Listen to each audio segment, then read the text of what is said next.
లోక్సభ ఎన్నికల వేళ తెలంగాణలో కాంగ్రెస్ కు దెబ్బ మీద దెబ్బ తగులుతోంది. పార్టీ నేతలు వరుసపెట్టి కారెక్కేస్తూ ఉండడంతో కాంగ్రెస్ పార్టీ ఉక్కిరిబిక్కిరవుతోంది. తాజాగా ఉమ్మడి నల్గొండ జిల్లాకు చెందిన ఆ పార్టీ కీలక నేత ఆలేరు మాజీ ఎమ్మెల్యే బూడిద భిక్ష్మయ్య గౌడ్ ఆ పార్టీని వీడి టీఆర్ఎస్ తీర్థం పుచ్చుకునేందుకు రంగం సిద్ధం చేసుకున్నారు. తాను కాంగ్రెస్ పార్టీని వీడి టీఆర్ఎస్ లో చేరనున్నట్లు ఆయన స్వయంగా ప్రకటించారు. కోమటిరెడ్డి బ్రదర్స్ వల్లే తాను 2 సార్లు ఓడిపోయానని భిక్షమయ్య ఆరోపించారు. కాంగ్రెస్ పార్టీలో సామాజిక న్యాయం లేదని విమర్శించారు. బలహీన వర్గాలకు జరుగుతున్న అన్యాయాన్ని ఖండిస్తూ కాంగ్రెస్ పార్టీకి రాజీనామా చేస్తున్నట్లు చెప్పారు. కేసీఆర్, కేటీఆర్ అభివృద్ధి కార్యక్రమాల పట్ల ఆకర్షితుడై టీఆర్ఎస్ లో చేరనున్నట్లు తెలిపారు. తన మద్దతుదారులతో కలిసి త్వరలోనే టీఆర్ఎస్ లో చేరనున్నట్లు తెలిపారు. భువనగిరి లోక్సభ టికెట్ తనకు దక్కుతుందని నల్గొండ జిల్లా కాంగ్రెస్ అధ్యక్షుడైన భిక్షమయ్య గౌడ్ ఆశించారు.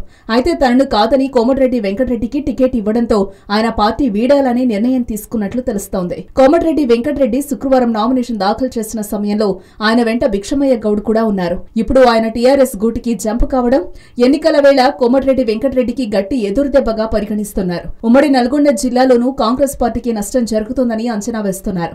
2009 ఎన్నికల్లో బూడిద భిక్షమయ్య గౌడ్ ఆలేరు ఎమ్మెల్యేగా ఎన్నికయ్యారు.